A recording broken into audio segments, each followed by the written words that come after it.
To another Raspberry Pi tutorial. Today I'm going to be showing you how to set up the Raspberry Pi. Then first of all I'm just going to show you around the ports on the Raspberry Pi, so let's get started. First of all, I forgot to tell you just then, but these two female to female wires, which I've sort of invented here, are not being used in this video. They're just at the moment, just so you know, they don't come with your Raspberry Pi. She might have gotten with a special kit, but we don't usually have this black tape on either, but it's because I joined two male adapters together. So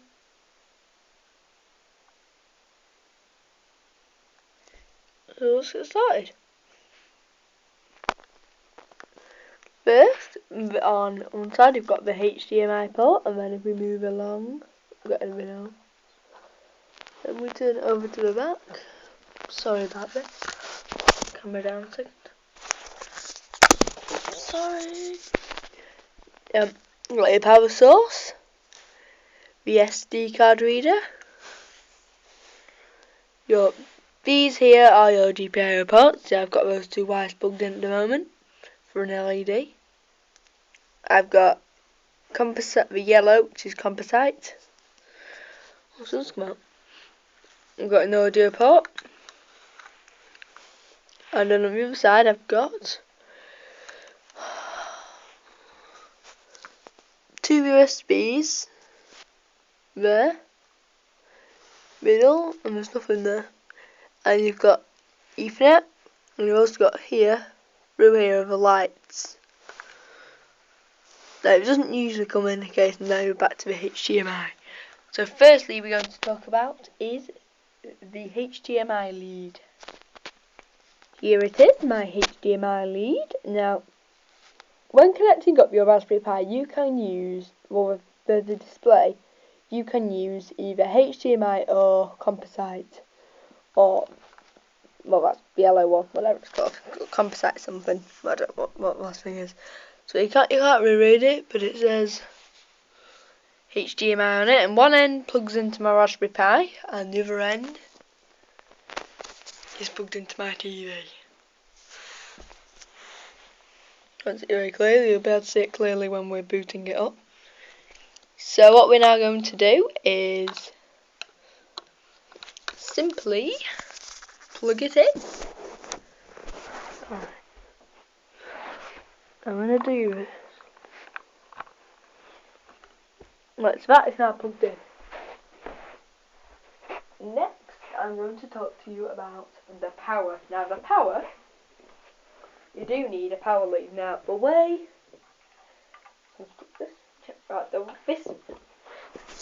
this is my power lead. Now my lead is a plug, which I have a USB lead. There's USB to it, I think it's micro USB. Put this lead and plugged into the Raspberry Pi. Now I do mine a clever special way because I don't. Problem you will have when you plug this in backwards and plugging this in backwards and forwards. You're plugging the lead in all the time, then unplugging it, then plugging it back in, and unplugging it. If you do that, it's likely to break. You could break your Raspberry Pi. So what I do is I always see here a second. I plug this bit. So I always plug in this end here. Now you may, and then I plug this end. I then plug into my extension lead.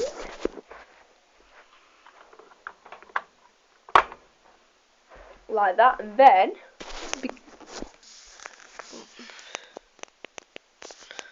what am I doing? Now when I want to turn my Raspberry Pi on, I just plug this end in to here. Now you do get some though without the USB, but this end it's just wired in. So that is power. The last two things are mouse and keyboard. I'm going to get for you now. Okay, here is my mouse. Now this is the mouse that came with my Raspberry Pi. Got a USB on the other end, and it's a very good mouse. It works through a laser. as you can see, and it's an optical mouse, and it was made in China. I think some voltage, I think. So basically now, as I've got Model B, I don't need to use an expansion. Expansion, what do you call it? I can't think what you call them now. I don't need to use a USB hub. I can simply plug it into my Raspberry Pi. Now before I do that, I am just going to show you the keyboard.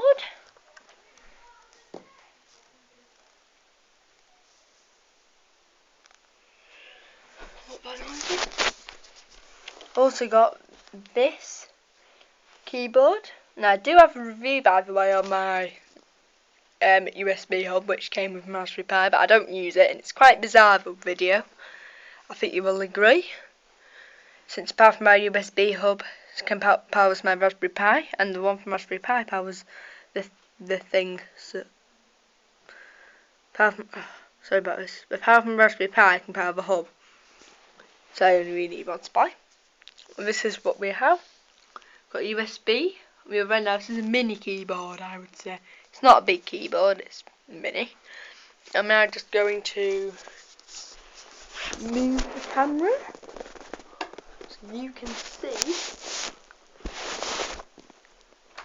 what's happening. Now I can't guarantee you will be able to see this perfectly, but what I'm going to do first of all is I've got my Ethernet lead. I've also got my Ethernet lead in there in case I want to connect it to the internet, but I have to go downstairs to do that. I'm not going to be connecting that up today. What I'm going to do is put my mouse there, and then you will be able to see it. I've now just put it on the other side. I'm just going to move that over there, and I'm going to do the exact same for my keyboard. I can't really show you that much. The next part is pretty simple. I then simply push this in here for now. Move those cables out of the way.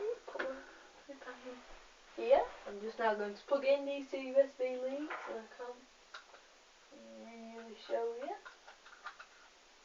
doing it that much.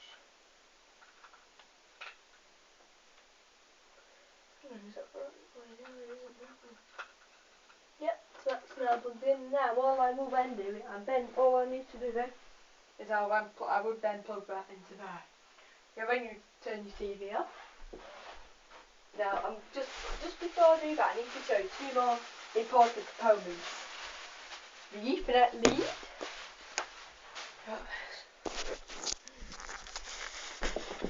This is that's my phone charger, I think. Yeah. This isn't my Ethernet lead. Now, whenever I want to connect to the internet, I will use this lead, just standard Ethernet. You can also connect it through Wi-Fi, which I'm hopefully soon getting a Wi-Fi adapter, and I'll then do an unboxing. Hopefully, I'll then do an unboxing and setup of it. If that's Wi-Fi, the last thing we need is this, the operating system, which is stored on an SD card. Now, this is a SanDisk 8GB SD, but you at least need 4GB. I think is what we say. Now, by the way, in order to put the image on, go on the Raspberry Pi website. I think it's raspberrypi.org, I think it is. I'm not 100% sure. And search Raspberry Pi, Google. And then you can download the operating system. Now, in order to put the operating system on the SD card, you cannot, and one of my friends has done this, just drag and drop it onto the SD. You have to do something called right imaging. You have to use, I've forgotten what it's called. It's basically some imaging software you have to use. I think it's Win32 Imager or something like that. To put it on the SD card. It's very easy to use. Yep, now you simply now need to insert that into the Raspberry Pi. I'm not really going to be showing you that. But all you do, you insert it.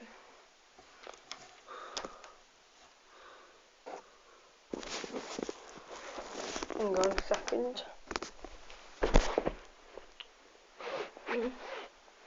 You insert it that way up. Where's my Ethernet port?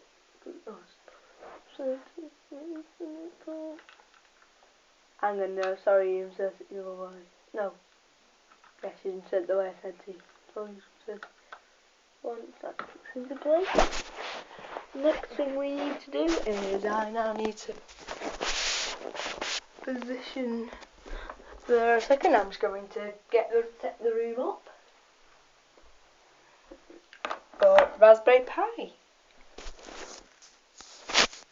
Okay, I've now configured my room. I've simply got this button chair, shut the curtains, put the light on just a bit, and my TV here. Now I only use my TV at the moment for my Raspberry Pi, so I simply press the power button. It's coming on then. Should be able to see that. Now, in a minute, now I'm simply now going to, do you remember, now I'm simply going to connect the power now. And I'm going to do that the way I told you I would do it.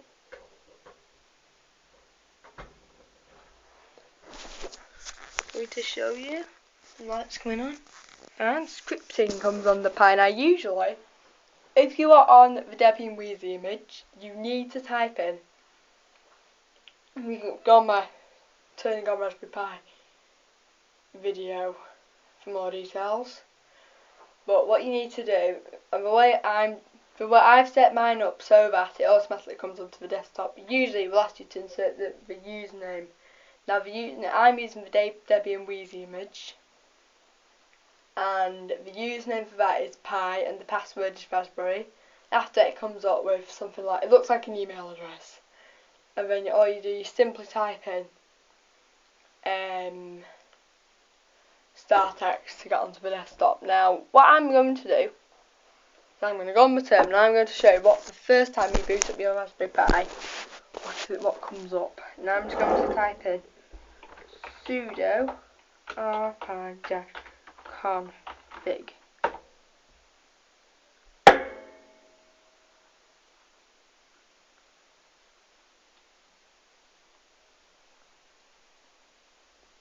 Oh my god, I forgot what the command is. I forgot what the command is to configure it. So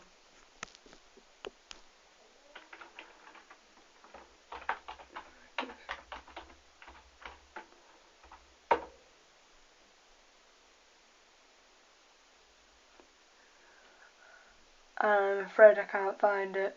Let me just try one more attempt.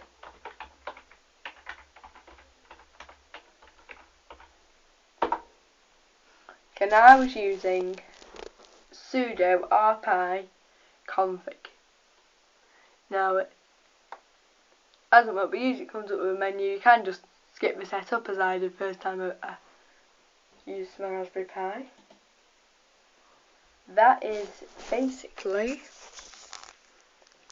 how to set up a Raspberry Pi. Please don't forget to like and subscribe, and because if people aren't liking my videos, the videos will be done less frequently. And also please subscribe, because that way you'll know when I've put a new video, when I've liked a video, when I've subscribed to a new channel, and that sort of thing. So yeah. And please also comment if there's any other videos you'd like me to do on Raspberry Pi or anything else. Please let me know. Or if you want to, go onto my website and put a comment on on my YouTube page. I don't know if it'll let you post comment yet or not. But if you just leave a comment, and I will try to get back to you if I can. And my website's www.bungalowhay.co.uk. and it's from. Well, I'll tell you that. But at school, another channels I recommend you subscribe to are School Pie Club, Buttons Casper, Bombio123, and Go619. Now, School Pie Club, I made a pie in the Raspberry Pi Club at my school, and we are making videos. Well, we've only got one video, which is of a flashing jelly baby, which is amazing. And if you follow my simple flashing LED tutorial, you simply only have to insert that LED into a jelly baby, and it will work. And I promise you it will. Well, that's as long as if you do it correct, if it all works well. So yeah, so don't forget to like, subscribe, and comment. Thank you.